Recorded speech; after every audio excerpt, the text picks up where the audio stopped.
हाय friends, मैं हूं Manav. Welcome to movie shoovie. क्या हाल चाल है भाई? फ्लैनिगन को अगर आप नहीं जानते हो तो मैं आपको थोड़ी सी एक दो उनकी सीरीज़ के बारे में बता देता हूँ। शायद आपने वो देखी होंगी, midnight mass.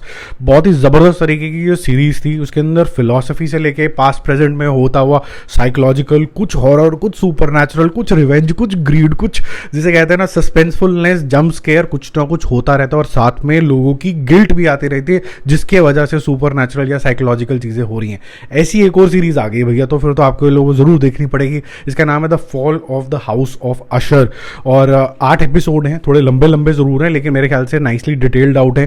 Character building superb है। इसका जो हाईलाइट है वो मेरे ख्याल से कैरेक्टर बिल्डिंग है, क्योंकि इसके अंदर भर भर के कैरेक्टर है जो कि शुरू होते हैं एक ऐसी फैमिली से जिसका फार्मास्यूटिकल का बिजनेस है, रॉड्रिक्स और उसकी बहन मैंडलिन। और दिखाया जाता है कि जो रॉड्रिक्स है उसके बच्चों का थैंक यू हो गया, और वो थैंक यू क्यों हो गया उनके 5-6 बच्चों का, और कौन है इसके पीछे। एक सस्पिशियस सी वुमन भी दिखाई जाती है। अब यही सब चीज़ आपको फाइंड आउट करनी है कि वुमन कौन है और किस तरीके से रॉड्रिक्स जो है, जो ऑलमोस्ट डेथ बेड पे तो नहीं कह सकते, काफ़ी एजड हो चुका है, वो एक कन्फेशन क्या करता है और स्टोरी कैसे आगे पीछे होती है। ये सब चीज़ें जो है काफ़ी अच्छी इंग्रेडिएंट है एक अच्छा हॉरर बनाने के लिए, सस्पेंसफुल बनाने के लिए, जो आपका अच्छा खासा टाइम पास कर देती है। डायरेक्शन और जो उनका विजन है, जो वर्ल्ड उसने क्रिएट किया है, जो कि टिपिकल डार्क ग्लूमी टाइप का एटमॉस्फेयर नहीं है। It's good, it's very very different.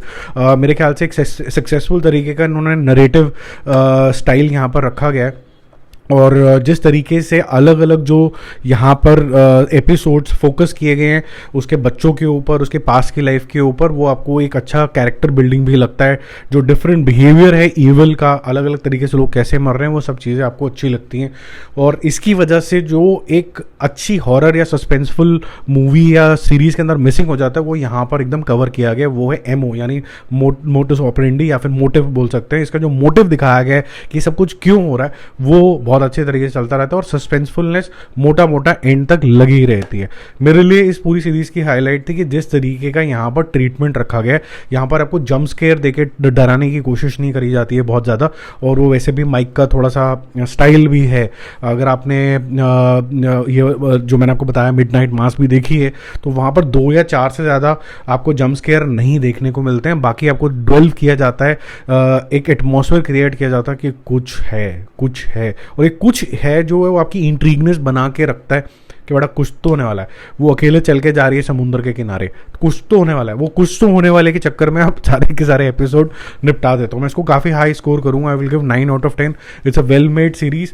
I would not call it as a pure vanilla horror series, but I would call it as a supernatural psychological cum suspenseful kind of a series, जिसके अंदर अच्छे खासी philosophy को भी use किया गया। जो वो उसको समझने के लिए आपको थोड़ा सा लाइफ का विजडम चाहिए। तो जब आप थोड़ा सा जीवन जी लेते हैं तो आपको पता होता है कि इसकी रेफरेंस पॉइंट कहाँ से आ रही है।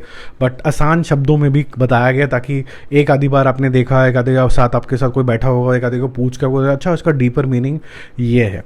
बाकी जल्दी मिलते हैं और रिव्यूज़ और अपडेट्स के साथ। Stay connected. Bye bye.